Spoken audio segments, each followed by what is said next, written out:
Tu me dis quand on est bon. On est bon. On est bon. Erev Tov, Chag Sameach, Hanouka Sameach. Évidemment, le cours, il est dédié, comme de notre habitude, les Ilui Nishmata Mateorot de Sarah Chava Bat Esther, de Chaya Simcha Bat Sarah Chava, Teila Bat Sarah Chava, Tziona Bat Sarah Chava et Meira Bat Sarah Chava. Également, évidemment, on a commencé, nous, à allumer des bougies ce soir. Et j'ai envie de dire que ça tombe bien, puisque c'est un véritable passage de relais, dans la mesure où il y a un grand feu d'Israël qui s'est éteint aujourd'hui.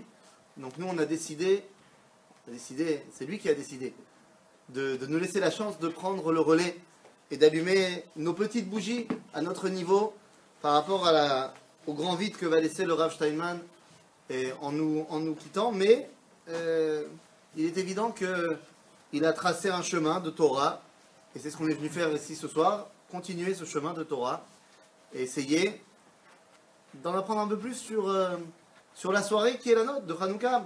Car oui, ce soir, il a été demandé par la régie que le cours ne soit pas sur notre sujet habituel du livre de Bereshit, mais bel et bien sur la fête de Hanouka que nous commençons ce soir.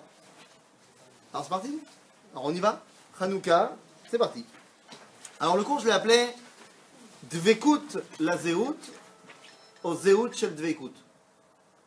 Je ne veux pas traduire pour le moment. On va voir de quoi on parle. D'accord? Voyons de quoi on parle. Mais d'abord, avant toute chose, je vous poser une petite question subsidiaire. Si j'ai envie de savoir ce qui s'est passé à l'époque de Pessah. Tu as une feuille? Ja, c'est klar. Excusez-moi.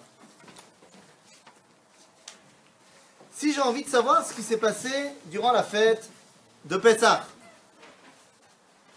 où est-ce que je vais aller lire ce qui s'est passé à la fête de Pessah? Dans Psachim? Dans la Gemara? Dans la Gemara de Psachim, je vais apprendre ce qui s'est passé à Pessah? Dans la Haggadah? Dans la Torah? Non, c'est pas faux que dans la Haggadah aussi on raconte l'histoire, mais je veux dire, à la base, la source, elle est quand même dans la Torah. C'est-à-dire. Donc si je veux savoir ce qui s'est passé à Pessah, je vais regarder dans un livre qui s'appelle la Torah, il y a marqué. Si je veux savoir ce qui s'est passé à la fête de Purim, je vais lire la Megillah.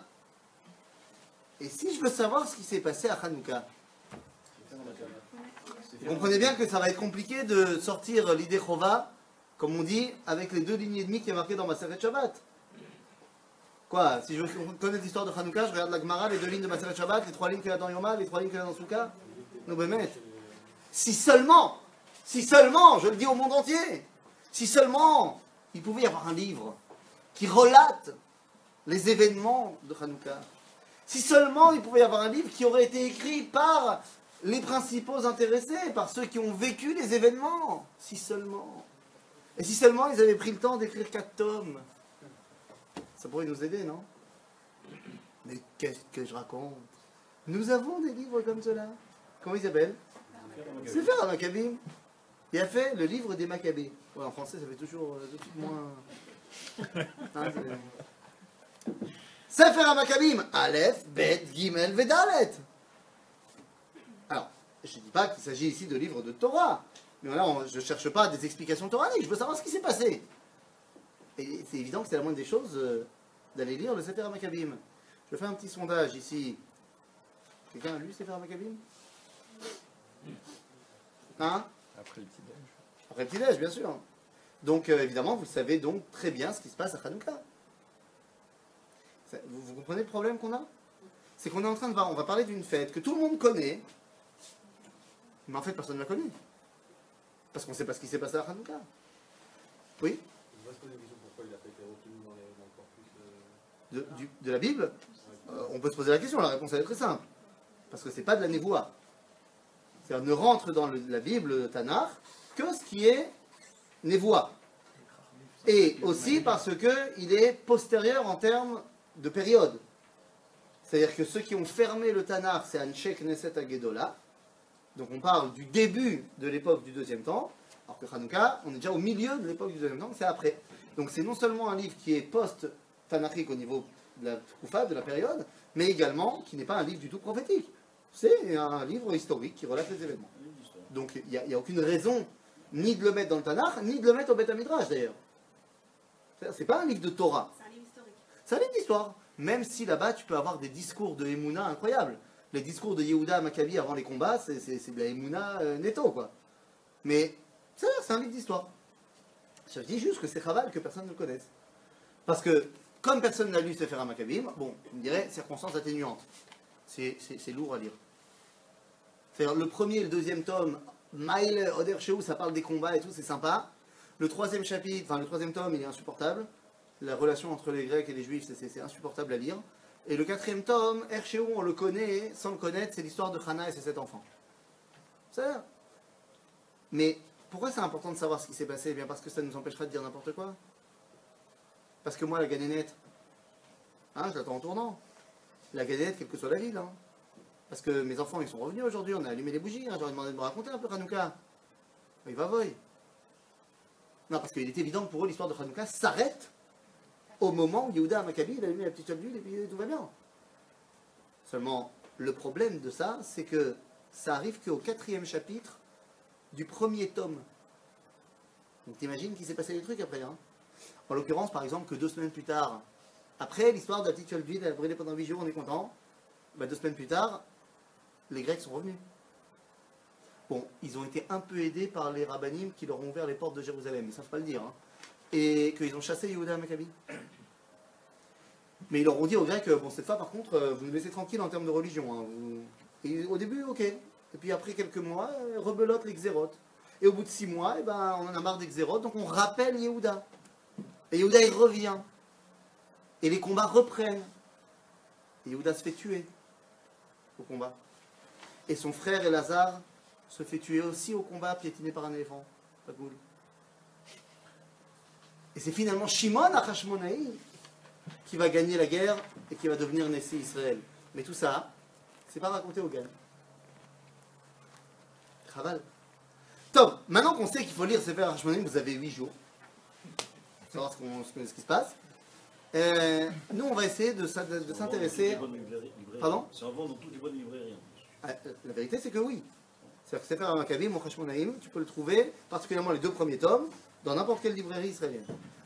Quoi qu'il en soit, ce qu'on va essayer de voir ensemble ce soir, c'est au-delà de ce qui s'est passé concrètement, grâce à ce qui s'est passé, on va essayer de comprendre quel est l'enjeu de Hanouka. Il y a plusieurs sujets qui sont un petit peu problématiques à Hanouka, compliqués à comprendre, et on va surtout essayer de comprendre quel est le lien entre Hanouka et Yosef.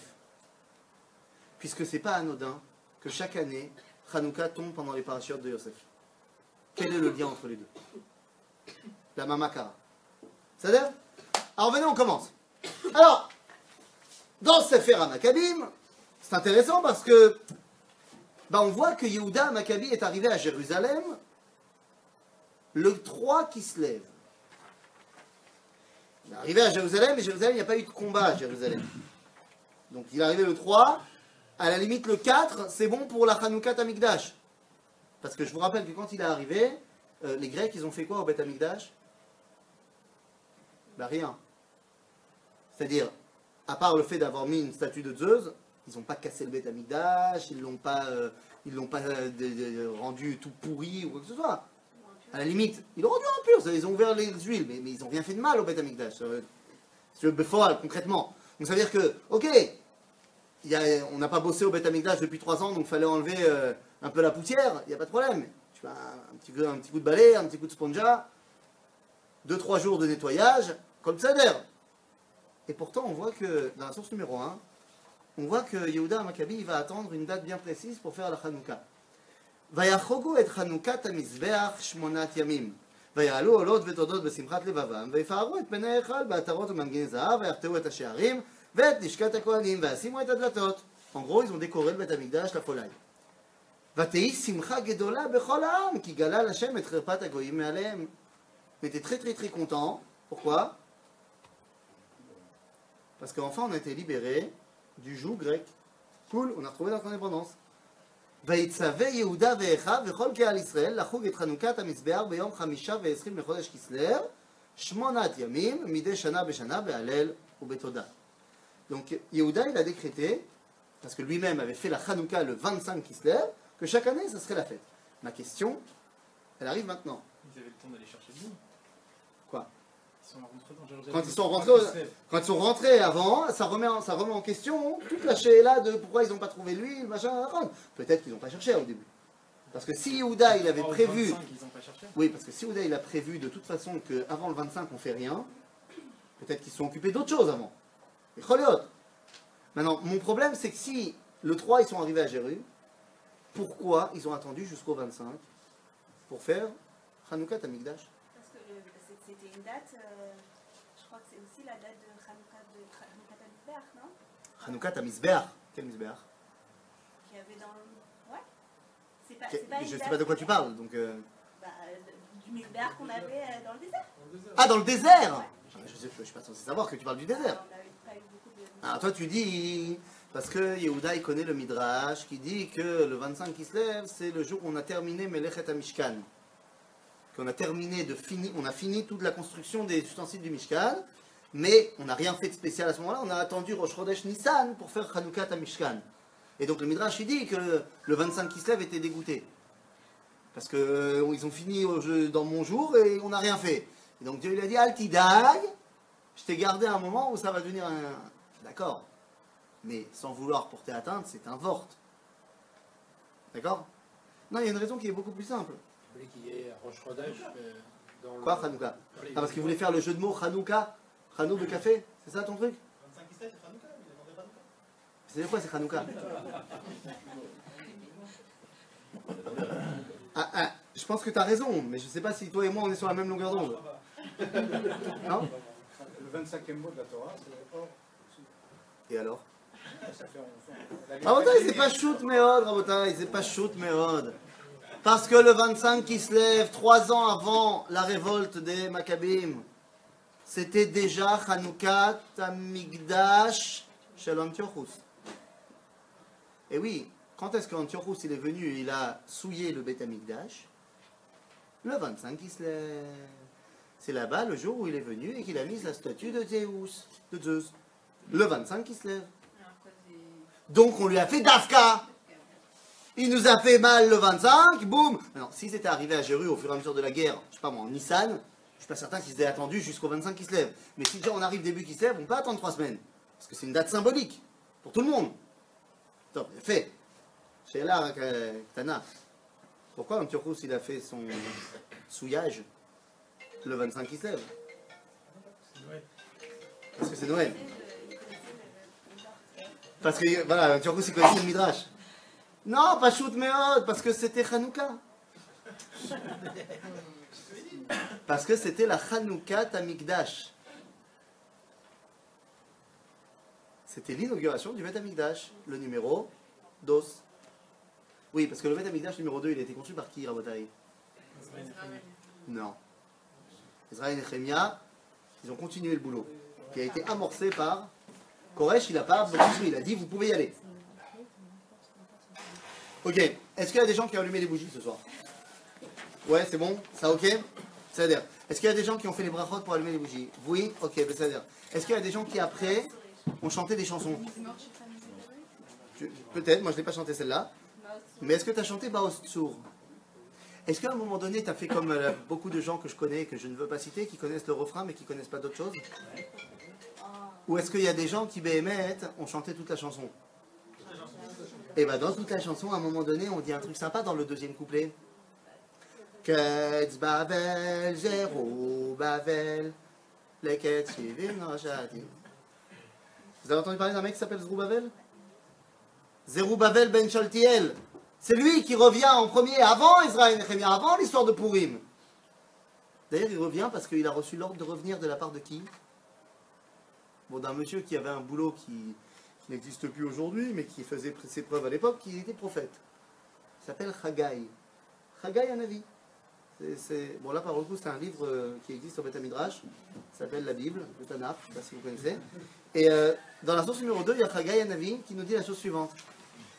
Simuna levafrem mina yom azeva mala. À partir d'aujourd'hui, en fait, de ce soir et demain. Miyom esrim ve'arba la teshi, c'est quand ça? Le 24 du 9e mois. 24 qui se lève, c'est-à-dire qui te dit, à partir de demain, donc le 25, le minayom asher yusad echal Hashem, simu levafrem, העוד הזרע במגורה, ועד הגפן, והתאנה, והרימון, ועץ הזית, לא נשא מן היום הזה, אברך. Nous dit le prophète, demain, on commence à bosser. Donc ça veut dire que la Hanouka du Beit Sheni, c'était le 25 qui se lève. Et donc tous les ans, on... Non, le début des corbanotes, c'est-à-dire qu'on a commencé à travailler au Beit HaMikdash numéro 2, le 25 qui se lève. C'est tout à fait logique que chaque année, on symbolisait le 25 qui se lève par une fête. C'est le début de la Avoda au Beit HaMikdash. Donc c'est tout à fait logiquement qu'Antiochus qui veut souiller le Beit HaMikdash, ben choisisse la date d'Avka, où c'était pour nous une fête. Fait mode. Sheila li rak le Chagai Hanavi. Pourquoi il a demandé qu'on fasse l'inauguration le 25 qui se lève? Eh bien parce que c'était déjà une fête depuis l'époque du premier temple. Le 25 qui se lève. Ben oui. C'était quoi la fête? L'inauguration du premier temple. Non. Là, tu peux pas y aller, tu peux pas faire ce joker-là, parce que l'inauguration du premier temple, c'est le 7 Tishrei. C'est marqué dans un livre sympa que je te conseille, il s'appelle le Tanakh, dans le livre de Melachim. Non, c'est pas ça. Et Lama, Bidio, parce que tu as vu la source numéro 3. Dans la source numéro 3, c'est la Mishnah dans le Masechet Bikurim qui nous dit, de regarder directement la deuxième ligne, jusqu'à quand on peut amener les Bikurim? Jusqu'à Hanouka. C'est-à-dire, les bikurim, c'est quoi? On amène les... De quels fruits on parle? Les premiers. Non, mais de quels fruits? De quel style de fruits? Les 7 fruits d'Israël, mais on enlève le blé et l'orge. Donc il y a 5 fruits. C'est quoi? La figue, la date, le raisin, la grenade et les olives. Bien fait. La grenade, dites-moi, c'est près quand? Tishrei, Rosh Hashanah. Donc quand est-ce que je vais l'amener au Beit HaMikdash? Soukot. C'est de toute façon, j'y vais. C'est sur mon chemin. Les raisins, c'est près quand? Quoi maintenant? Là, t'es déjà dans les vendanges tardives, mon ami. Ça, tu veux te faire un petit Gewürztraminer vendange tardive, c'est ça, hein? Non, les vendanges, c'est quand? Ah, t'es pétard. Non, quel octobre? Ça commence fin août, début septembre. Donc là aussi, tu peux l'amener à Soukot. Ensuite, t'as quoi? Les dates. Les dates, c'est près début juillet. Donc, soit tu les amènes avant, ou alors tu les amèneras en date séchée à Soukot. La figue, c'est prêt à Rosh Hashanah, pareil. Mais les olives, le Masik Azetim, il va commencer que fin octobre. Ben non, c'est passé. Hein. En général, fin octobre, c'est après Rosh Hashanah et c'est après Soukot même. En général, c'est après Soukot. Donc, quand est-ce qu'on va te dire, la Mishnah, elle va te dire, la Halacha, la Torah chez Béalpé, elle te dit jusque quand tu peux amener tes bikurim, et on parle évidemment des édim, parce que les autres, tu les as déjà amenés avant, jusqu'à Hanouka. Ça veut dire que le café qui se lève, ça a toujours été le jour qui symbolisait la fin de Zman à bikurim. Or, de la même façon que, en général, tu amenais tes bikurim à Sukkot, et que là-bas, il y avait une fête de 8 jours où tu amenais tes bikurim au Beit HaMikdash, et bien de la même façon, le dernier moment où tu peux amener tes bikurim, Nahagou, la Sotrag. C'est pour ça aussi qu'on dit que la vraie fin de l'année, c'est Hanouka. D'accord. C'est une basse en fait. C'était une fête qui était tournée autour de l'olive. Donc qu'est-ce qu'on... Hein? Non, la Mishnah elle a été écrite en l'an 200, donc après les événements de Hanouka. Mais la Mishnah elle ne fait que non, mais la Mishnah elle fait que ramener une halakha qui existe déjà avant qu'elle soit marquée dans la Mishnah. C'est vrai que Rabbi Yehuda Hanassi il utilise le mot Hanouka parce que nous on sait, parce qu'en l'an 200 on sait ce qui s'est passé 400 ans avant, 350 ans avant. Avant Hanouka, ils n'appelaient pas ça Hanouka, ils appelaient Café Bekislev.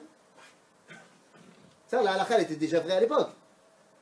Ils ne donnaient pas le nom Hanouka, ils devaient donner le nom Café Bekislev. Et on voit qu'il y a une fête. Ah, Kachanahagou. Kachanahagou, Ba'am Israël. Ah, où c'est marqué? C'est là marqué. C'est là marqué. Aval Kachanahagou, Ba'ouma. Regarde jusqu'à aujourd'hui. Ah, t'as fait une fête autour de la lumière, autour de l'huile d'olive aujourd'hui. Là-bas. C'est-à-dire que, même si on ne faisait pas de fête, c'est-à-dire que Café Bekislev a toujours été déjà Yom Siyum Abikurim. La seule question qui reste, c'est mais pourquoi Kadosh Baruch Hu, il a demandé que jusqu'à Hanouka, ce soit le moment des Bikurim, c'est-à-dire le moment où on va se rapprocher d'Akadosh Baruch Hu. Eh bien en fait la question, je la repose directement, qui est le premier qui a fait une fête à Hanouka? Ben, le premier qui a fait une fête à Hanouka, Rabotai, c'est Adam Arishon. Ni plus ni moins. Adam Arishon, dans la source numéro 4, nous dit Tanu Rabbanan. Adam Arishon, il a fauté à Rosh Hashanah d'après Rabbi Eliezer. Maintenant, Rosh Hashanah, le problème, c'est que qu'est-ce qui commence à Rosh Hashanah en niveau saisonnier? L'automne. Et donc, il dit la Gemara que, dans Maseret Avodah Zarah, que Adam Arishon, après avoir fauté, il a vu que la lumière allait en s'amoindrissant dans le monde. Les jours vont en diminuant. Alors il a dit, à cause de moi, le monde retourne à Tohu Vavohu. Yashav Shmona Yamim Beta'anit, au Betfila. Il est arrivé à Tkufat Tevet. Tkufat Tevet dans la Halacha, ça s'appelle en français le solstice d'hiver. C'est quand? 21-22 décembre. Ok? En Memutsa Rav Shnatit, en moyenne sur une échelle de 250 ans ou plus, le solstice d'hiver, ça tombe le 25 qui se lève. Pas cette année, mais tu prends une moyenne sur des centaines d'années, ça marche.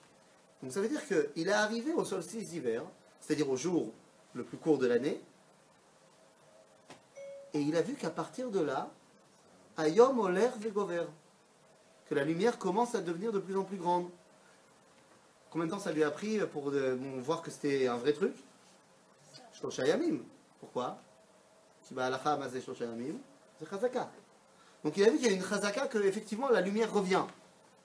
Amav, ah bah alors c'est bon, Minago Shel Olam Hu. Donc en fait c'est pas que le monde est maintenant, c'est un cycle. Asa Shmona Yamim Tovim. Du 24 décembre au soir jusqu'au 1er janvier. Voilà. Non, pas encore. Pas encore. Mais on va y arriver dans 2 secondes. Il a fait Shmona Yamim. Et regardez le langage de la Gemara, dans la dernière ligne de la source numéro 4. Quoi? C'est le solstice d'hiver. Ok? À l'époque, ça ne s'appelait pas décembre. Je traduis en français. Je prends la dernière ligne de la source numéro 4. Ou Amar, Minago Shel Olamu, Alach ve'asa Shmona Yamim Tovim, Leshana Acheret. On sent le même langage que dans la Gemara de Shabbat pour Hanouka. Asan le'elu yamim tovim, ou kvam leshem shamayim, vehem kvaum la'avodat kochavim. C'est qui hem? C'est Agoïm. C'est-à-dire que à partir de cela vont se développer les futures fêtes païennes à Rome qui s'appellent les calendes et les saturnales, mais qui existaient déjà en Grèce, qui portaient d'autres noms, qui se sont métamorphosés plus tard en Noël. C'est-à-dire, mais Noël, c'est la transformation des saturnales. Pas chaud de mode. Donc, je comprends pas. Oui, pour symboliser le dieu Saturne. C'est ça? Maintenant, je comprends pas. Donc, Adam Arishon, c'est le premier qui a allumé des bougies à Hanouka. Mais pourquoi? Pourquoi est-ce que ce moment est propice? Qui a décrété que ce moment serait propice à ce que la lumière revienne dans le monde? Celui qui est en cause, c'est celui qui a fait en sorte que la planète Terre elle soit inclinée de la sorte, que d'après son orbite, c'est à partir du 21 décembre que la lumière recommence à revenir, du moins dans l'hémisphère nord, là où se trouvait Israël. Donc c'est la faute à qui? À Dieu. Et donc là maintenant, tu peux le dire, qu'effectivement, Dieu, ou Sider et Zé, il a arrangé les choses, que, effectivement, le 25e mot de la Torah, qui est dans le 3e verset, c'est le mot or. Bereshit bara Elohim et hashamayim ve'et haaretz, ve'haaretz hayta tohu vavohu ve'choshech al penei tehom, ve'ruach Elohim merachefet al penei hamayim, vayomer Elohim yehi or. 25. Et on est dans le 3e verset. Donc le 25e jour du 3e mois, boum, c'est là que la lumière arrive dans le monde. C'est yafé meod, c'est vorti meod gadol. Tu recomptes? Tu me fais pas confiance? Attends, j'ai fait avec les doigts en plus. J'ai vu sur internet, ils comptent aussi. Ah ben, tout ce qu'on vient de dire, c'est joli, mais ça nous amène à un problème. Parce que ça voudrait dire, quoi, que Hanouka est inscrit déjà dans le cosmos, donc c'est quelque chose qui est en fait du domaine du destin. Quoi, mes actions n'ont rien à voir là-dedans? Le libre arbitre, le fait que j'ai battu les Grecs, ça n'a pas son poids là dans l'histoire? Non, parce que je suis en train de te dire, mais non, en fait, Dieu il a prévu comme ça. les Zébidiou Kabaya. Et là, je saute de Hanouka, j'y reviens. Mais là, je saute de Hanouka pour arriver à Yosef Be'etzem au début de la paracha de cette semaine. En même temps, il n'a pas gagné le 25 de Kislev, il a gagné le 3. Non, il Il a n'a pas attendu. gagné. Il est arrivé à Jéru. Les combats continuaient dans Non, mais d'autres le régions. 3 Kislev, il est arrivé à Jérusalem, donc il a attendu exprès ce moment-là. Nahon. C'est pas que c'est tombé pile le moment-là. C'est-à-dire que, oui, mais pourquoi il a attendu? Oui, mais d'accord, mais il... Nahon, voilà. Mais si je remonte jusqu'au... Non, c'est par rapport au libre arbitre. Non, mais C'est-à-dire, c'est il pas a là. gagné le Mais 3, moi, son mais moi, je but, c'est sais d'avoir mis que là. Hanouka, c'est parce que moi, j'ai décidé d'en faire Hanouka. Mais je ne peux pas ne pas me référer aussi à toute la chaîne qu'on vient de faire et me dire, mais attends, mais en fait, ça veut dire que, ok, moi j'ai fait quelque chose, mais en fait, c'était déjà prévu. Et en fait, c'était déjà prévu. Ce truc qui est immuable, en fait. Ça a toujours été Hanouka. Des fois, on le savait, et des fois, on ne le savait pas. Ça nous ramène à la paracha de cette semaine. La paracha de cette semaine, elle s'ouvre sur une histoire complètement absurde, complètement dingue. Et j'ai fait l'expérience avant de venir, avec mes enfants. Faites l'expérience à la maison. Parce que la paracha s'ouvre sur les rêves de Pharaon. Dans la paracha de Miquette, et vous connaissez l'histoire, Pharaon y rêve. D'accord ? Alors, dans la source numéro 6, il y a le rêve de Pharaon. Okay ? C'est la version officielle tirée du livre de Bereshit. Je vais, pour des raisons de stand-up, je vais pas lire, mais je vais tout simplement vous expliquer ce qui est marqué dans la source numéro 6, vérifier que je ne dis pas de bêtises. D'accord ? Donc effectivement, Pharaon fait un rêve, ça le dérange beaucoup, et il va appeler tous les chachamim, tous les chaltoumé Mitzrayim, pour qu'il aide à comprendre son rêve, parce qu'il est très perturbé.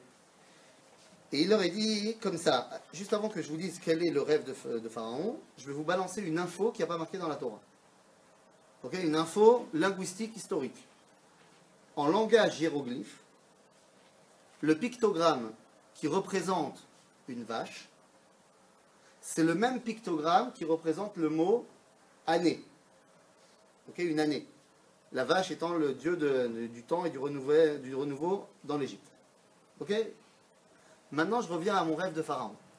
Donc, j'ai rassemblé tous les chachamim et j'ai dit comme ça, Tov, Rabotai, écoutez-moi bien, j'ai un grand problème, j'ai fait un grand rêve, je ne sais pas du tout ce que ça veut dire. Voilà, alors dans mon rêve, au début, pendant 7 ans, il y a plein à manger, et après, il n'y a rien à manger. J'ai fait un deuxième rêve incroyable avec aussi de la bouffe, et au début, il y avait plein à manger, et après, il n'y avait rien à manger. La fin de la source numéro 6, dans la dernière ligne, Vaïkat Sparo, Vaïne Chalom, Vaï Baboker, Vatipaem Rucho. Il était perturbé, le mec. Vaïshlar, Vaïkra, et Kol Chartoumé Mitzrayim, et Kol Chachamea, Vaïsaper Paro Lahem, et Chalomo, fait Ein Poter Otam, les parents. Bémet chez l'Abdola Meod. Donc finalement, vous connaissez le jeu. Il y a un des mecs, le Sarah Mashkin, les chansons, qui a retrouvé son poste, après les tourments de la paracha de la semaine dernière. Il dit, écoute, moi je connais un gars qui n'est pas trop mauvais en rêve, si tu veux. Yosef arrive, et Pharaon lui refait le coup dans la source numéro 7. Il dit, bon voilà, écoute, mon petit gars, j'ai fait un rêve, je ne sais pas du tout comment le comprendre, et puis d'ailleurs personne n'a compris, alors peut-être tu peux nous aider. Alors voilà, dans mon rêve, alors au début, j'ai vu qu'il y avait pendant 7 ans plein à manger, puis après, pendant 7 ans, il n'y avait rien à bouffer. Et puis voilà, je ne comprends pas. Là, Yosef, il lui dit, ah, intéressant. Alors voilà le pitron, chalomcha. Voilà la raison de ton rêve, oui. Vous l'expliquez comme ça, je l'explique comme ça parce que tu Ouais. connais la fin. Non, je connais pas la fin. Non, mais je peux le dire parce que t'as fait, Je connais pas la fin. c'est- Je connais pas la fin. Le rêve, c'est Ouais. les 7 vaches Ouais. maigres Ouais. qui vont manger, c'est les 7 vaches grasses qui vont manger les 7 vaches maigres ou l'inverse. Et l'autre, c'est avec Maintenant, c'est un peu important de savoir qu'est-ce que c'est le rêve. Oui, c'est C'est d'abord, il voit 7 vaches grasses, méléodes bassar. C'est-à-dire que c'est quoi le inyan du rêve? Sauf que ce que je t'ai dit tout à l'heure, que vache, ça voulait dire année. Même sans ça, on parle, le sujet, tu vois, si le rêve de Pharaon, ça avait été, j'ai vu 7 pyramides, des petites et des grandes. Mais je ne sais pas qu'est-ce que ça veut dire une pyramide. Mais là, le rêve, il tourne uniquement autour du manger. C'est-à-dire que la vache, tu aurais pu me dire, non mais c'est une vache pour d'autres raisons. Non mais là, le langage qui est utilisé dans la Torah, c'est méléod bassar. C'est-à-dire qu'on parle ici d'une dimension purement culinaire. Et après, on parle d'épis de blé. Et les épis de blé, ils n'ont aucune autre fonction à part le fait d'être mangé. D'en arriver à dire que c'est cette année. Non mais, attends. Tu es d'accord avec moi que la viandasse et le pain, c'est du manger. On est d'accord là-dessus? C'est pas autre chose. C'est pas une pyramide où j'ai vu un crépuscule. Attends, Léat. Tu es d'accord avec moi que le rêve, il parle de manger? On est d'accord, c'est ça les éléments du rêve.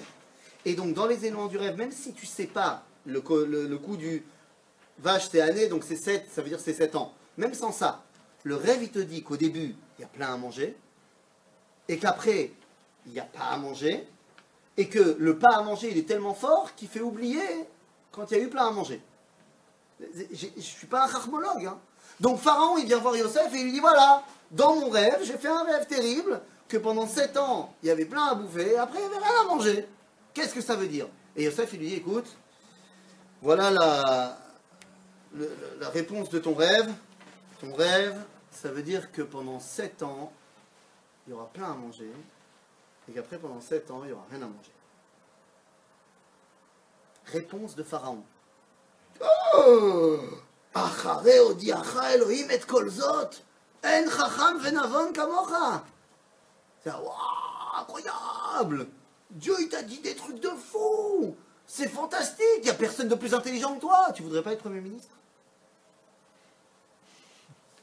Archam, moi j'ai fait le test avec mes enfants, les plus petits.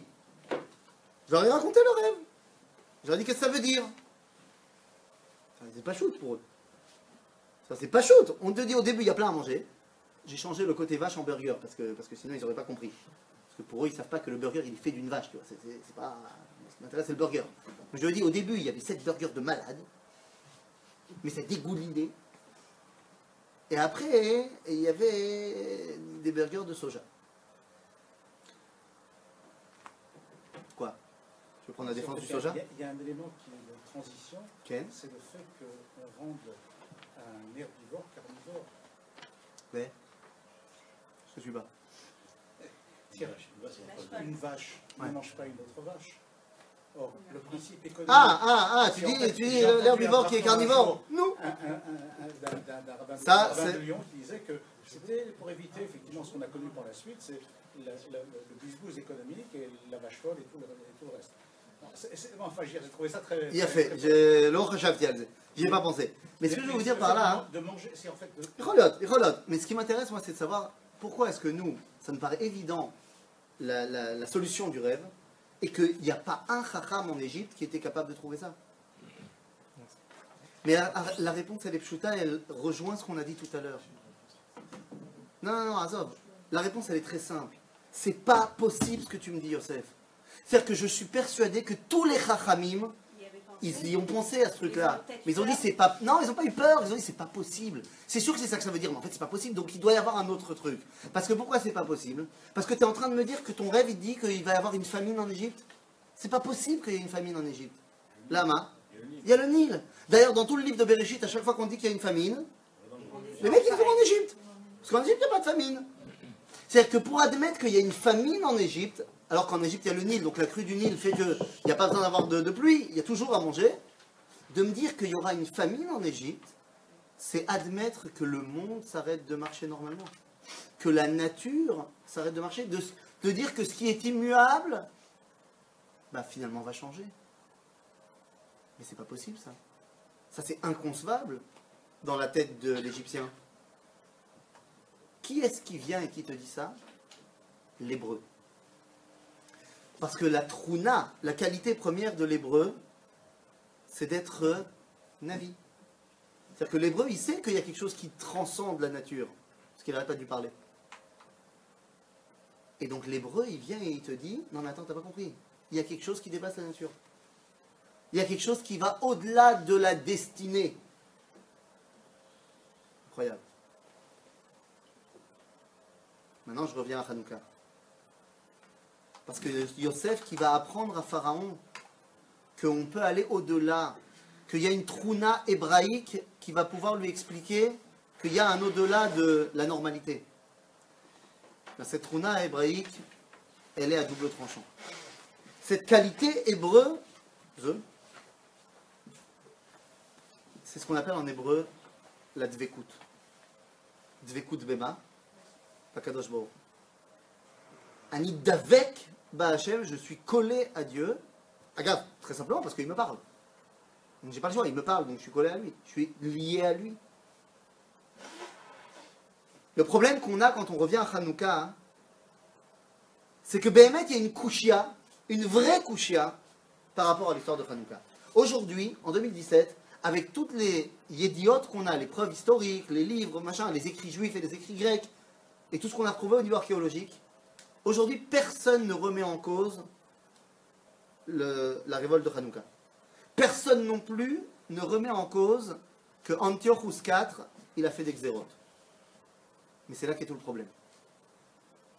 C'est là qu'est tout le problème, les amis, et maintenant on peut dire qu'on commence vraiment notre shiur sur Hanouka. Parce que, Rabotai, Zélo Matim, Zélo Beseder, ça marche pas, ça colle pas. Les xérotes anti-juives, c'est pas grec. Faut bien comprendre une chose, l'empire grec, c'est pas la Judée. C'est quand même un empire qui s'étend depuis Rome jusqu'à l'Inde, non comprise. C'est-à-dire, il y a quand même un gros territoire. Alexandre et ses sbires, quand ils ont commencé à faire leur conquête, ils en ont conquis des civilisations, en passant par les Occidentaux, les Perses, les Babyloniens. À aucun moment, ils ont fait des xérotes, des décrets anti-religieux pour X peuple. Jamais ça arrive, ça. Pour une raison simple, la gars. Les Grecs, ils sont inclusifs. Ça veut dire que lorsque les Grecs, ils arrivent dans une autre culture, avec donc de nouveaux dieux, ils disent, il n'y a pas de problème, les gars. On les fait rentrer dans le Panthéon, les Bekef. C'est avec plaisir. C'est ça la culture grecque. En Israël, les Grecs, ils ont régné pendant 180 ans. Il y a eu que pendant 4 ans les décrets de Antiochus. C'est pendant tout le reste du temps à Kol Abseder. Lama, parce que c'est grec. Les Grecs, ils sont pas là pour nous dire d'arrêter de faire ce qu'on a à faire. Ils peuvent dire, je trouve ça bizarre la façon dont tu fais, mais c'est Besséder Gamour. Pour la Grèce, ils rentrent en Israël, ils voient que les Juifs, ils servent Yud Kevavke, Dieu, ils disent Besséder Gamour. On va le faire rentrer à la bibliothèque. Il n'y a aucun problème. C'est ça la Grèce. La Grèce, à aucun moment ils sont venus, ils ont voulu détruire le Beth Amikdash. À aucun moment ils ont voulu détruire la synagogue. Ils ont juste dit, il y a un petit terrain à côté de la synagogue. Il n'est pas occupé pour l'instant. Nous on l'achète et on construit un gymnase. Encore plus vicieux. Mais c'est pas vicieux. C'est leur façon de voir le monde. C'est-à-dire que pour l'impérialisme culturel helléniste, c'est de dire que tout le monde est grec. Il y en a qui ne le savent pas. Donc on va leur dévoiler. Mais ça veut en rien dire qu'ils n'ont pas leur spécificité à eux. C'est-à-dire qu'il y a des Grecs de confession babylonienne, il y a des Grecs de confession perse, il y a des Grecs de confession grecque, et il y a des Grecs de confession israélite. Tu connais les gens qui parlent de français de confession israélite? Toute ressemblance avec un cas actuel serait vraiment fortuit et involontaire. Les Grecs, ils ne vont pas te détruire la Sina, ils vont construire un gymnase, ils ne vont pas te détruire le Beth Midrash, ils vont juste construire à côté un théâtre. Ils ne t'obligent pas à aller au théâtre. Ils ne t'obligent pas non plus à ne pas aller au Beth Midrash. Ils vont construire des thermes. Tu vas y aller ou tu vas pas y aller? Avec ta grande barbe, toi le rabbin. Ou tu vas continuer une fois par semaine à aller au fleuve. Ah, qu'est-ce qu'ils vont faire, Chacham? Ils vont aller au terme. Parce que mal à la saute. Parce qu'on y va, c'est bien les termes. Alors ils vont faire des halachot. Comment on se comporte là-bas avec son rave, avec son père, machin. Mais on va y aller. C'est-à-dire que l'Empire grec, il ne colle pas avec les décrets anti-juifs d'Antiochus. Ça ne marche pas. Oui, tu voulais dire? C'est pas écrit quelque part. Enfin, que quoi? Quand ils sont rentrés, les Grecs, ils ont souillé. Enfin, tout ça pris. Nahon, bevadaï, qu'est-ce qu'ils ont fait concrètement? Ils ont souillé. Qu'est-ce qu'ils ont fait concrètement? Enfin, il y avait- Non, qu'est-ce qu'ils ont fait? Timoud, kol hashmanim. Mais ils ont fait quoi? Ils ont ouvert les pots. C'est tout. C'est ça qu'ils ont fait. Pour les tamé et hashmanim, ils ont simplement ouvert les pots d'huile. Ça colle. Il y a pire quand même dans la vie. C'est-à-dire que les Babyloniens, quand ils sont arrivés, ils ont quand même détruit le Beth Amikdash. C'est un autre délire. Non, mais ils ont fait ça en connaissance de cause, sûrement. Oui, c'est-à-dire que pour les Grecs, ils n'ont aucun problème que tu allumes la menorah tous les jours. Mais il va pas me la jouer Tahor Vetamé. C'est-à-dire, mais c'est-à-dire, j'ai aucun problème que tu allumes, c'est du folklore, tu allumes la menorah, Bekef. Mais me la joue pas, hein. Donc si tu veux, ça n'a rien à voir. C'est les Grecs qui vont traduire autrement. C'est les Grecs qui vont faire traduire la Torah, Vadaï. Maintenant, il faut bien que vous compreniez une chose. Je connais pas beaucoup de juifs qui, après la Deuxième Guerre mondiale, ont décidé d'adhérer au parti nazi. Je connais pas beaucoup. Et pour une raison simple. A priori, ma première rencontre avec les nazis, elle n'est pas super friendly, tu vois. Ça veut dire que, dans la mesure où tu as envie de me tuer, à la base, ça ne crée pas en moi un sentiment d'adhérence. Du moins, et je connais pas beaucoup de juifs chez Itbavlou, chez New Bavlim. Pour la simple raison que les Babyloniens, on les kiffe pas. Ils sont arrivés à Jérusalem, ils ont tout détruit. Ils ont détruit Beth Amikdash, ils ont détruit Jérusalem, ils ont emmené en exil, ils en ont tué pas mal. Ben, c'est pas cool, les Babyloniens. Donc j'ai pas envie, moi, de faire partie de ça. Il n'y a pas beaucoup de juifs chez Itparsou, chez Afrou les Parsim. Parce que Bémet, à Parsim, jusqu'à Koresh, c'était l'Omachou. Valitiavnou. Ah, Valitiavnou, Arbe. Itztarfetou, Arbe Gamken. C'est pour ça que c'est vicieux. C'est vicieux parce que toi tu le regardes avec des yeux juifs, genre vicieux. Mais eux, pour eux, genre ils le font même pas méchamment, tu vois. Ils sont persuadés que c'est normal, il faut que tu sois grec. Mais ce que je veux dire par là, et c'est là que je tranche, je vais balancer un truc qui est. Pardon? Ils n'ont pas raison que C'est ceux quoi? qui vivent en Grèce doivent être grecs.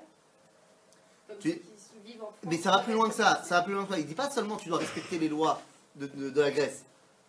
Ils disent tu es grec. Tu le savais pas jusqu'à présent, c'est tout. Maintenant tu le sais. Ok, ça va encore plus loin.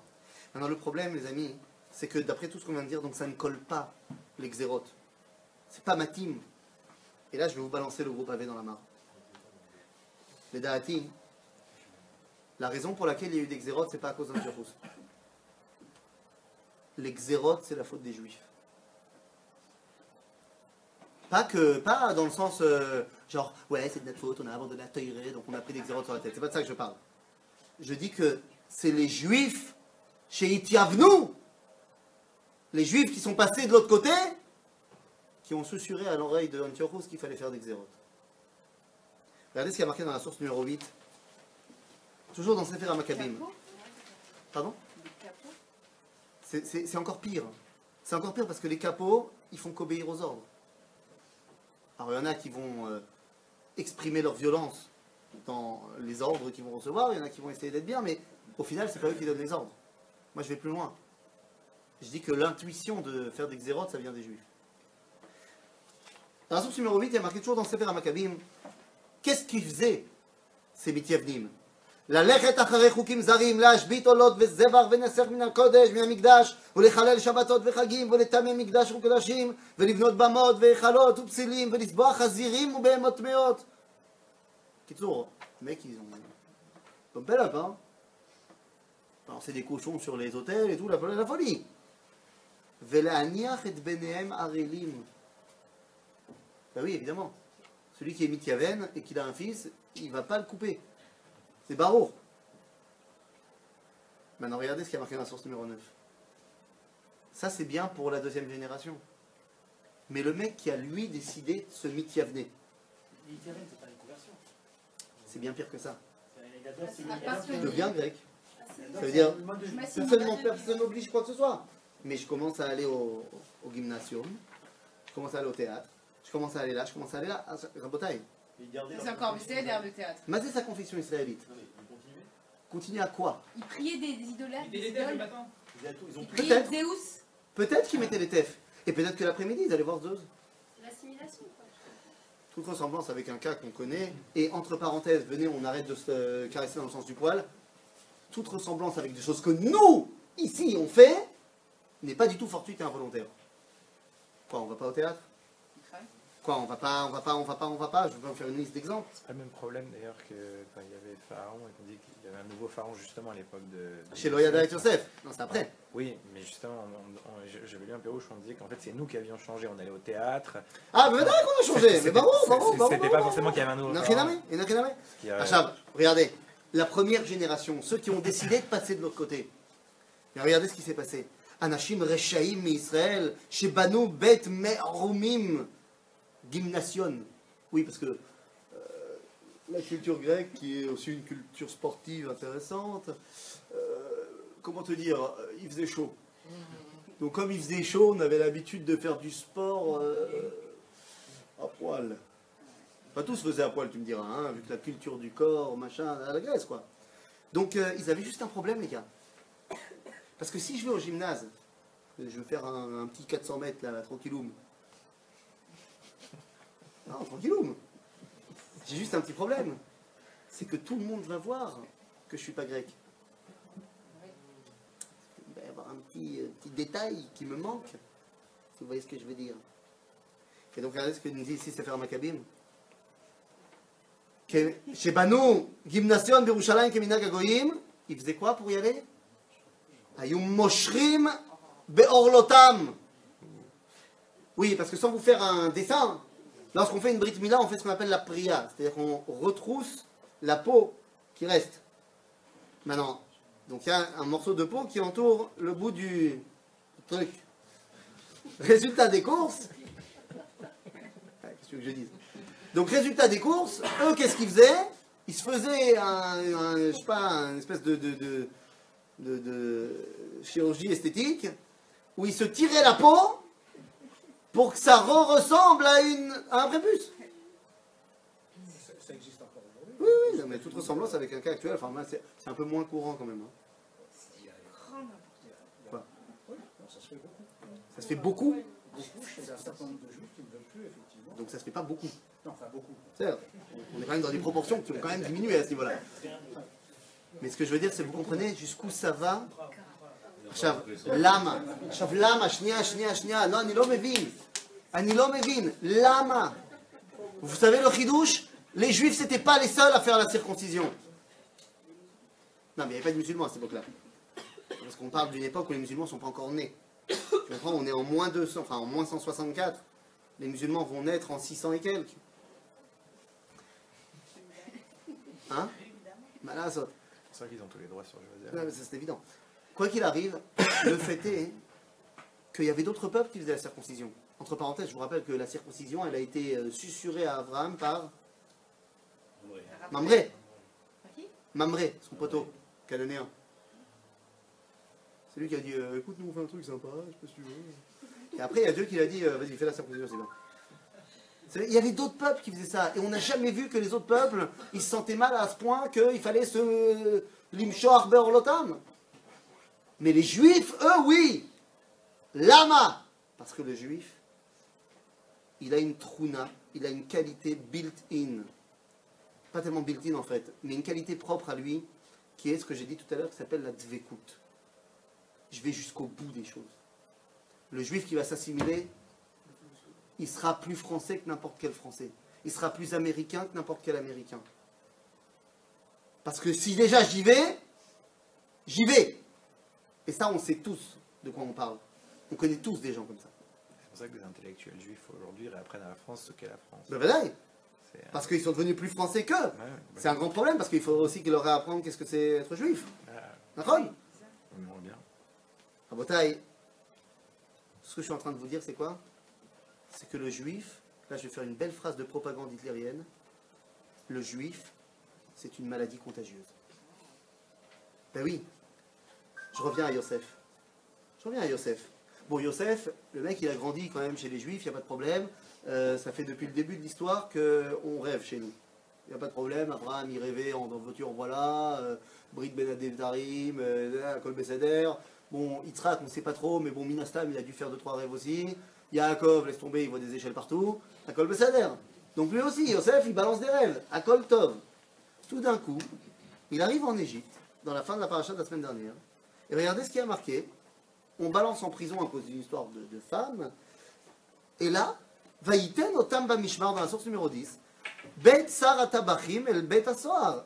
Bemkom Asher Yosef Asur Sham. Vaïfkod Sar Tabachim et Yosef Itam. Vous savez comment ça marche? Le panetier et les chansons, Sarah Ofim et Sarah Mashkin, ils ont fait ce qu'ils ont fait, ils sont arrivés en prison. Et ils sont devenus les VIP de Yosef. C'est-à-dire tout d'un coup, Yosef s'occupe d'eux. Passouk d'après. Vayachalmu chalom. Le juif est contagieux. T'as deux mecs qui sont égyptiens, qui arrivent dans la prison et Yosef s'occupe d'eux, ils sont en contact de Yosef, pouf, ils se mettent à rêver. Ils sont contagieux. Maintenant, après, dans la paracha de cette semaine, il y en a un qui s'est fait tuer, il y en a un autre qui revient prendre son poste, et le Midrash nous dit qu'au début il a eu peur de parler à Pharaon, et finalement quand il parle à Pharaon, ben, vu qu'il a chopé le virus, ben, il le transmet en fille à Pharaon. Ou Paro Cholem. Il y a le mec qui a été en contact avec le mec qui a été en contact avec Yosef, boum, il se met à rêver. Le juif est contagieux. Mais qu'est-ce qu'il est contagieux? Mais de la même façon que nous, on a été influencés par la culture occidentale, et c'est haine de Zesafek. Le fait qu'on retransmette le cours aujourd'hui sur YouTube et sur Facebook, c'est barour. C'est le mitzvah de Chéni. De l'autre côté, c'est quoi toute la morale chrétienne, si c'est pas Made in Israël? Quoi, vous voulez qu'on fasse la liste de toutes les choses que le judaïsme a influencé sur les cultures dans lesquelles ils ont été? Le juif est contagieux. Mais le truc sur lequel il est le plus contagieux, c'est la dimension de Dvekut. Parce que c'est ça la qualité particulière du peuple juif. Liot Davek. Et ça, on va le voir de la manière la plus folle possible. Dans l'histoire qui est, vous pouvez tourner la feuille, dans la source numéro 11. Dans la source numéro 11, on a une histoire qui est assez peu connue, mais qui est tellement criante de vérité. Tanou Rabbanan. On est dans la Gemara de Maseret Sanhedrin à la page 64. Tanou Rabbanan. Maaseh besafta ben Elas. Vous connaissez Safta ben Elas? Non, bien connu de nos contrées, il est juif. Hein. Ça nous laisse déjà rêveurs quant à son éducation. Maaseh besafta ben Elas. Vous savez qu'est-ce qu'il fait comme métier, Safta ben Elas? Il est taxi. Il est taxi. Et l'histoire nous raconte là-bas dans la Gemara qu'il y a une femme, une Nochria, une non-juive, qui a eu un accident, qui a été sauvée, qui a été sauvée. Elle avait un grand danger, elle s'en est sortie. Donc la fille, elle est très très religieuse, elle a envie de dire merci au Dieu. Elle va faire Birkat HaGomel. Donc qu'est-ce qu'elle fait? Ben, elle décide d'aller dire merci au Dieu. Quel Dieu? Ben, à tous. Parce qu'ils sont tous certainement pour quelque chose de m'avoir sauvé la vie. Bon, le problème, c'est que ça va faire un grand sivouf. Donc, je suis un peu fatigué. Donc, je vais louer un taxi. Et elle loue les services du Hamor de Safta ben Elas. Il avait un Hamor de compète, de luxe, avec 2 places derrière et tout, la classe. Donc, elle le loue. Maaseh be Safta ben Elas. Sheizkir Hamoro le Nochri Tachat. Kevan Sheigia. Alors, elle a été dans tous les temples. Elle a été remerciée. Keivan Sheigia la Peor. Mazé Baal Peor. Comment est-ce qu'on fait la avoda de Baal Peor, Rabotai? On fait ses besoins devant la statue et on y va. Hein. Donc elle est rentrée devant le temple de Peor. Elle ne savait pas trop comment on fait. Elle a demandé aux Kmarim, aux prêtres de Peor. Ils lui ont expliqué. Machin, elle a fait ses besoins. Et juste avant de partir, elle a dit Keivan Sheigia la Peor. Amralo, amten achikanes vetse. Genre, tu restes en double fil, pas longtemps, hein, je rentre, je ressors, on y va. Quand elle a fini de faire son truc, elle est ressortie. Et là, Safta ben Elas, en bon juif, il lui a dit Top, seder geveret, achav at mechakali. Maintenant, c'est toi qui m'attends, moi je vais y aller 2 secondes. Non, je vais y aller parce que c'est à mon tour d'aller prier, c'est Minche. Minche de Peor. Et là, elle lui répond. Alors il dit, לאחר שיצא אמר לה, אף את המתיני עד שייכנס ויצא. אמרה לו, elle lui a répondu, מה, ולא יהודי אתה? מה אתה? Qu'est-ce que tu veux rentrer chez Baal Peor? Qu'est-ce qu'il répond l'autre? Safta ben Elas? ומה אכפת לך? C'est un bon israélien. ומה אכפת לך? Nichnas ou par befanav. Il a fait. Mais attention. Vekineach bechotamo. Vayu kmarim mekalsim lo veomrim. Me'olam lo aya adam she'avdu lezok lekach. Il avait beaucoup envie. Ah, vous faites les malins, hein. C'était Hanouka, il s'est lâché sur les beignets. Rabotaille, au-delà de la notion humoristique, ils te disent, on n'a jamais vu un mec qui est tellement chossid dans la Avodah Zara. Non, c'est pas une blague. Rabotaille, c'est pas une blague. Ils ont dit les Kmarim, ils ont dit on a jamais... Ça fait des années qu'on est là, hein, qu'on voit du caca, hein, attention. Hein. Mais jamais on a vu quelqu'un qui... avec tellement de dveikos. Ça vous rigolez, mais moi je suis sûr que... c'est Emet ce qui a marqué là-dedans. C'est-à-dire que Behemet, ils n'ont jamais vu quelqu'un qui était autant impliqué. Et c'est pas pour rigoler. Parce que si déjà... Non, Behemet, si déjà Ani Oved Avodah Zara, j'y vais jusqu'au bout. Je ne veux pas vous mettre la pression, mais les plus grands brûleurs de juifs de l'Inquisition, c'est des juifs convertis. Hein. Les plus grands inquisiteurs, c'était soit des juifs, soit des enfants de juifs convertis. Torquemada, son grand-père, il est juif. C'est-à-dire, si déjà j'y vais jusqu'au bout. C'est cette dimension de dvekout. Et le problème chez nous, c'est que si les Grecs, eux, ils étaient inclusifs, Am Israël, il est exclusif dans sa relation avec Akadosh Baruch Hu. Lo yeh lecha Elohim acherim al panay. Lo tishtachave le'el acher. Ein od milvado. Quand cette dimension-là de dvekout, elle passe de l'autre côté, c'est terrible. Celui qui a lancé l'idée à Antiochus, que si déjà les juifs, alors bam, xérot anti-juive, et on sait très bien sur quel point il faut frapper, vous comprenez bien que ça ne vient pas des Grecs. Donc ce qu'on dit à Alanissim, qu'on dit que le grand miracle, c'est qu'on a gagné Me'atim Moul Rabim. Vous vous êtes jamais posé la question? Comment c'est possible qu'on soit Me'atim Moul Rabim? C'est le Echoliot. Enfin, je vous rappelle que l'Empire grec, même si c'est morcelé maintenant, c'est plus Alexandre le Grand, mais l'Empire des Séleucides, des Séleucides, d'Antiochus, la capitale elle est où? Non plus à Athènes, elle est au nord de la Syrie. En Israël, il n'y a pas de Grecs. Alors c'est vrai qu'ils ont créé le Décapolis, 10 villes grecques, mais elles ne sont pas vraiment en Judée. Elles sont 9 villes, Be'ever Yarden, ce qui est en Jordanie aujourd'hui, et la seule qui est en Israël, c'est Skytopolis, Ken Bet Shean. On est quand même loin de ce qui se passe en Judée. Alors certes, quand Antiochus il est venu pour mater la révolte, il est venu avec des soldats. Mais tu sais quoi? Je balance un chiffre qui n'est pas réel. Mais disons qu'il est venu avec 100 000 hommes. Ce qui est absurde. Il n'est pas venu avec 100 000 hommes. S'il est venu avec 10 000 hommes, c'est beaucoup.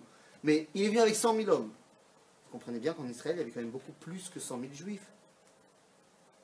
Donc comment c'est possible qu'on soit Me'atim ou le Rabim? À four. On doit être super Rabim contre Me'atim.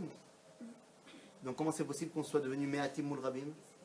Parce que la majorité des gens contre qui on s'est battu, c'est des juifs. Parce que la guerre de Hanouka, c'est d'abord et avant tout une guerre fratricide. C'est entre les juifs et les Mithyavnim. Évidemment qu'on ne va pas créer ça sur tous les toits parce que ça ne fait pas kiffer de savoir qu'on a tué nos frères. Hein? C'est quoi? Le Vadaï. C'est Bidiou Koto Davar. Je crois quoi? D'où ça vient la terminologie Milachem Elai? Netzfou Elai Kol Ben Elevi. Bidiou. Oui? C'est-à-dire donc il est resté une poignée d'hommes encore... Juifs. Ken, ça veut dire que la majorité du peuple juif, toute ressemblance avec un cas actuel. Maintenant le problème il est où? Le problème il est que, croyez pas qu'on parle d'une Metsiout qui date de 2200 ans en Grèce, dans l'Empire grec. Zemama Shanachnu.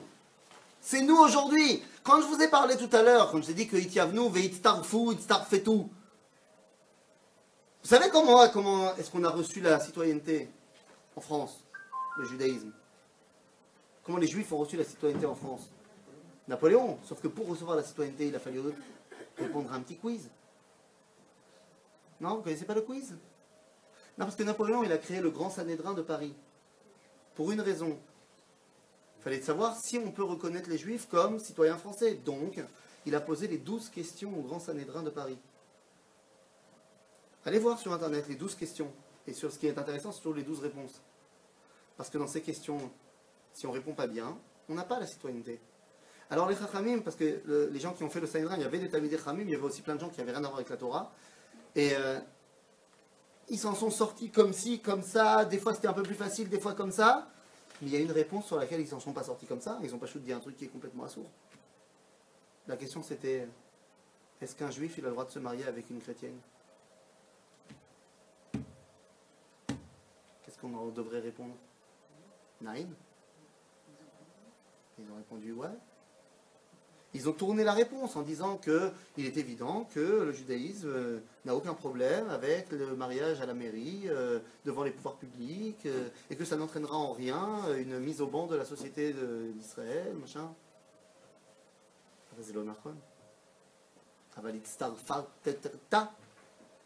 Du moins c'est ce que tu voulais. Bien sûr qu'on y a laissé quelque chose. Et bien sûr qu'on est devenu plus républicain. Je ne dis pas que c'est mauvais de prendre les valeurs qui sont bonnes de chez les autres. Il n'y a aucun problème à ça. Après, les premiers qui ont mis des mots grecs dans la Mishnah, c'est Chachmei HaMishnah. C'est-à-dire qu'on a utilisé des choses de l'extérieur. Tout n'est pas mauvais, Chas v'Shalom. Mais il faut bien comprendre quel est le problème. Cette dimension de Dvekut. Tu voulais dire un truc? Alors, juste vous disais que en fait, les Hashmonaïm sont battus avec des Mityavnim, Ouais. de quelque part d'un contexte historique. D'accord. Il y a des Mefarchim maintenant, clairement, des Khamim, qui rapportent ça clairement, qu'ils se sont battus contre des Mityavnim. Parce que Ah bah évidemment. c'est vrai que nous, bon, bah, le combat entre avec les Hashmonaïm, c'est Hashmonaïm contre Grecs.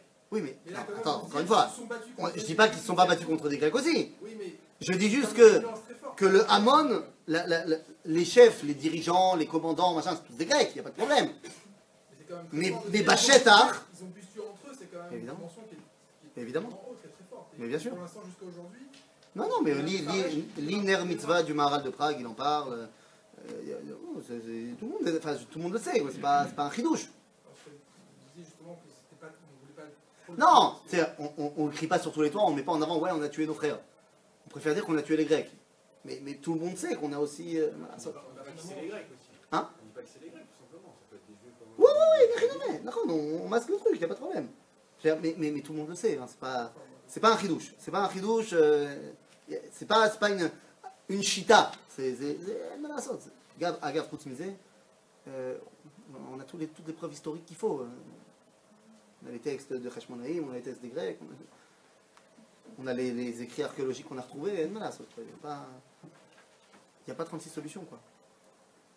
Le problème qu'on a, c'est que la trouna de Dvekut, elle est nécessaire pour nous, mais quand elle passe de l'autre côté, elle est terrible. Cette trouna de Dvekut, on la voit dans une autre histoire que vous connaissez très bien. Je l'ai rappelé au tout début du shiur, l'histoire de Hana et de ses 7 enfants. Que je vous ai amené ici dans le Talmud, dans ma Masechet Gittin. Là-bas, elle est un petit peu différente parce qu'elle ne s'appelle pas Hana, elle s'appelle Miriam Bat Tanhum, mais l'histoire est la même. Vous connaissez l'histoire. Lorsque Antiochus arrive et qu'il voit cette femme avec ses 7 enfants, il lui dit il faut se prosterner devant eux. Et il va voir enfant par enfant. Regardez ce qui est extraordinaire dans la source numéro 12, on ne va pas toute la lire, vous l'avez sous les yeux. Qu'à chaque fois qu'il vient voir un enfant, il lui dit prosterne-toi. L'enfant il répond Ani lo yachol. Lama Ki katuv vaTorah, et chacun il donne un verset. Lo yecha, lo yelecha Elohim achirim al panai, o anochi Hashem Elohecha asher hotzetecha me'eretz Mitzrayim. Genre, les mecs ils répondent je peux pas parce que ça contredit ma Torah. C'est-à-dire que ça se passe où? La décision de se prosterner ou pas de se prosterner? Là. J'aurais peut-être pu, mais je peux pas parce que ça contredit ma Torah. Et ils font comme ça, ils passent en revue les 6 premiers enfants et ils se font tuer. Et finalement, ils arrivent au dernier. Le dernier, il est potio. Hein. Il doit avoir l'âge de mon fils. Il a 6 ans, je sais pas. Il n'est pas marqué son âge. Mais tu vois du dialogue. Il n'est pas encore passé par la yeshiva, lui. Un jour, mon fils, l'année dernière, comme je lui ai fait sa mechonat sport et sa coupe de cheveux, une fois par mois, je lui tourne les cheveux. L'année dernière, à un moment donné, j'ai effleuré, par inadvertance, sa paix à gauche. Il y a des périodes comme ça, j'ai effleuré sa paix à gauche. Non, je ne lui ai pas touché la PA, j'ai juste effleuré, j'ai dit ouais. Mais vous n'avez pas compris, il a pleuré toute la nuit. Il était en stress, il était en hystérie complète. Il dit non, je veux pas ressembler à un goy. On va lui expliquer que tu peux être juif sans péote. Je lui ai jamais fait un chiour sur les péotes, je vous jure, hein, je vous le promets. Je lui ai jamais dit que c'était important les péotes, c'est lui qui m'a demandé de les laisser. Quand on lui a fait la coupe de cheveux à 3 ans. Je lui ai jamais instruit. Alors ici, il a vu que moi j'en avais des petites, mais je lui ai jamais rien dit. Aval dvekut kazo. Je lui avais même pas coupé la PA. Il a dit non, loyer. Ze ani Yehudit, ça suffit. Jusqu'à aujourd'hui, il a un problème. Quand il regarde Dragon Ball, la première question quand il voit un nouvel antagoniste, c'est papa ou Yehudi. Ça veut dire il est gentil ou il n'est pas gentil? D'un côté, tu es très content, d'un autre côté, il faut lui expliquer qu'il peut y avoir des noms Yehudi qui sont aussi bien. Mais, et Zedvekut. Et je vous jure, il ne l'a pas appris au Beth Midrash. Le dernier de Hana, quand il lui dit prosterne-toi, vous savez ce qu'il répond? Il répond pas un verset. Il dit Chas v'shalom. Loye. La makacha. Et après, il balance des versets. Mais d'abord, il n'y a pas. Et alors, Antiochus, il balance sa bague, et il dit, vas-y, ramasse la bague, comme ça fait genre que tu t'es prosterné. Dommage que tu meurs comme tes frères. Mais il dit, mais t'as pas compris. Tu crois que j'ai peur de toi? Tu crois que je m'en fiche de quelque chose, de ton kavod? Et bah, sauf, il va quand même partir, il va quand même se faire tuer. Mais c'est dvekout. Chavani Shoel, ce petit môme-là, où est-ce qu'il a appris à être d'avec? Il ne l'a pas appris à l'école. Il ne l'a pas appris au Beth Midrash. Vous savez où est-ce qu'on développe cette notion de dvekout? Rabotai, à la maison. À la maison, on apprend. Mais on n'apprend pas parce que moi je lui ai enseigné. Hein. Ça passe par autre chose. Cette dimension de dvekout. C'est la dimension juive par excellence. C'est exactement ce qui a marqué ici dans la source numéro 13, et je reviens à Yosef. Vayazov kol asher lo beyad Yosef. Yosef est vendu en Égypte et il est esclave de Potiphar. Ça marche très bien pour lui. Vekol asher oseh, Hashem matzliach beyado. Donc il monte en grade et il devient chef de tous les esclaves. Vayazov kol asher lo beyad Yosef, velo yada ito meuma, ki im alechem asher hu ochel. C'est quoi Alechem Asher Hu Ochel? La seule chose qu'il n'a pas touché Yosef, c'est qui? Sa femme. Top? ויהי יוסף יפה תואר ויפה מראה. ויהי אחר הדברים האלה ותישא אשת אדוניו את עיניה אל יוסף ותאמר שכבה עמי. Ben ouais, Yosef il est beau gosse. Il est beau gosse, c'est lui le patron de toute la maison. Je peux vous assurer que la femme de Potiphar elle était belle gosse. J'en suis sûr. Et elle vient voir Yosef et lui dit Shekva Imi. Vous savez ce qu'il fait, Yosef? Il dit quoi? Il dit Naïm? Ah ouais? Qu'est-ce qu'il y a marqué? Ben, vas-y, dis. Vayemaen. Dans la source numéro 13, deuxième ligne. Vayemaen. Mais c'est Vayemaen. Il a dit non. Ah ben, il n'a pas vraiment dit non. Là, je ne vous ai pas marqué les ta'amim. Mais il y a quoi comme ta'am sur le mot Vayemaen? Un chalchelet, hein? Comment on dit chez vous, chez les Sfaradim? Non, comment on dit? Vous ne savez pas lire dans la Torah? Comment tu fais? Vas-y, le chalchelet, comment tu dis Vayemaen? Hein? T'as compris qu'il n'était pas sûr de lui? Non, Bémet! Vayemaen! Chez les Ashkenazim aussi! Vayemaen!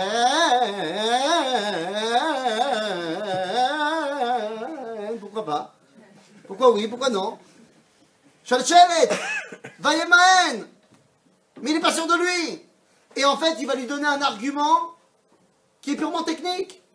Il dit, écoute, je peux pas. Parce que ton patron, enfin mon patron, ton mari, il m'a tout permis de toucher, sauf toi. Donc c'est pas cool.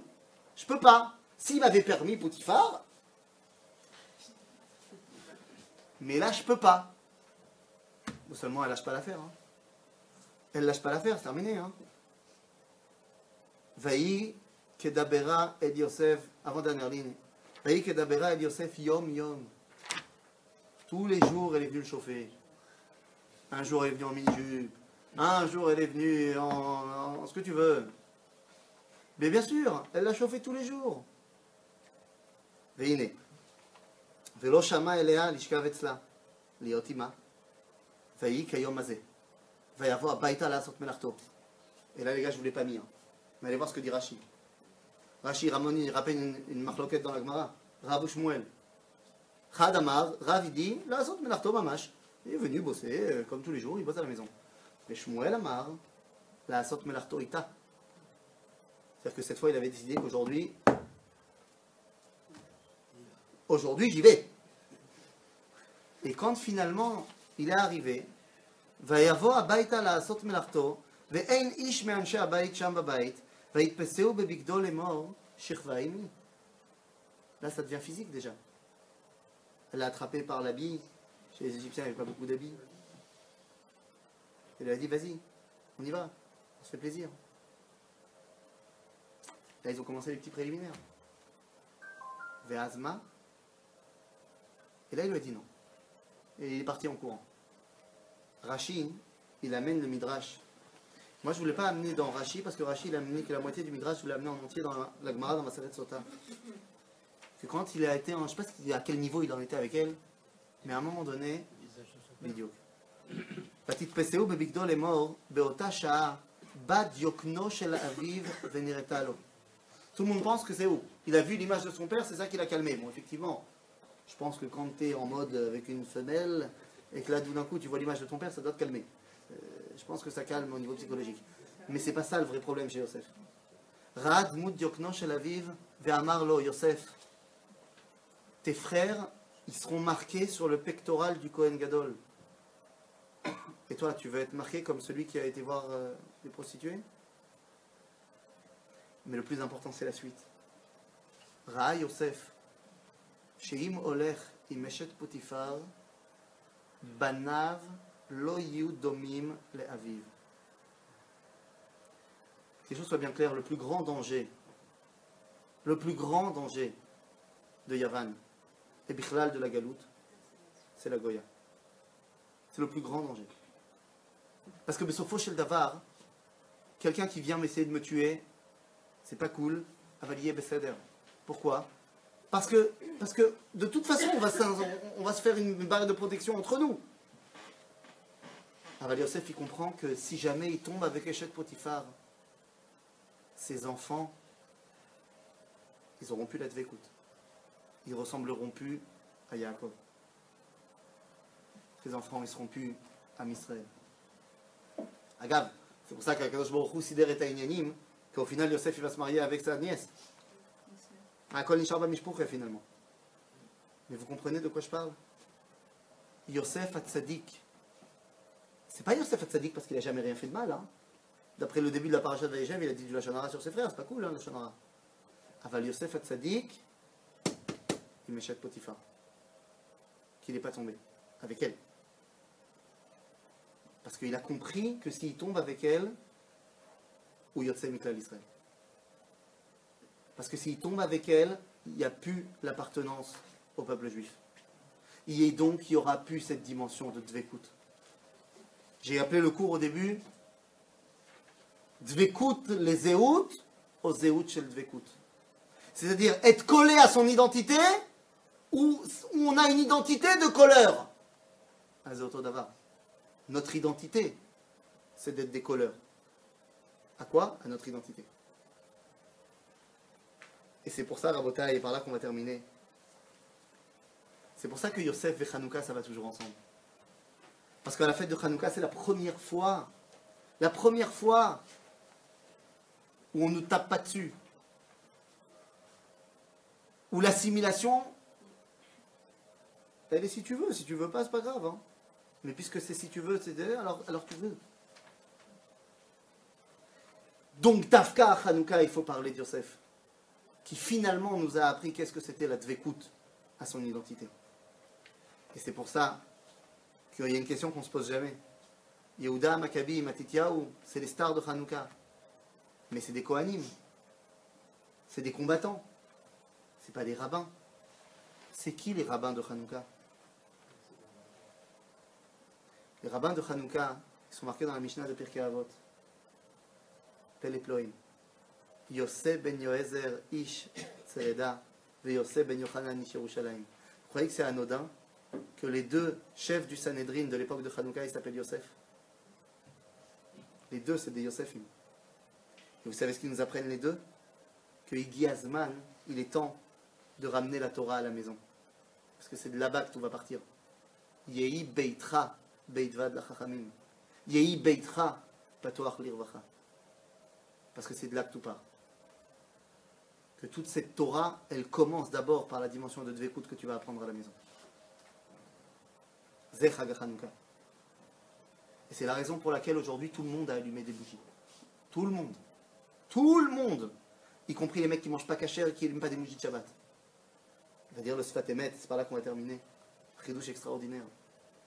Il dit dans la Mishnah, dans la Halakha, c'est même pas dans la Mishnah, on va jusqu'à la Halakha, de Kol Hashmanim Ksherim le Chanukah. Il y a une différence entre l'allumage des bougies de Shabbat et l'allumage des bougies de Chanukah. Que pour Shabbat, il y a certaines huiles et certaines mèches qui sont permis. Les autres, non.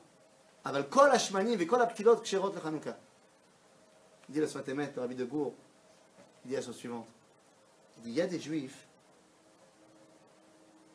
qui sont allumés par les lumières de Shabbat. Leur neshama s'allume avec les nirot de Shabbat. Aval, zelo rov hayehudim. Il y a plein de juifs qui ne sont pas allumés par les nirot de Shabbat.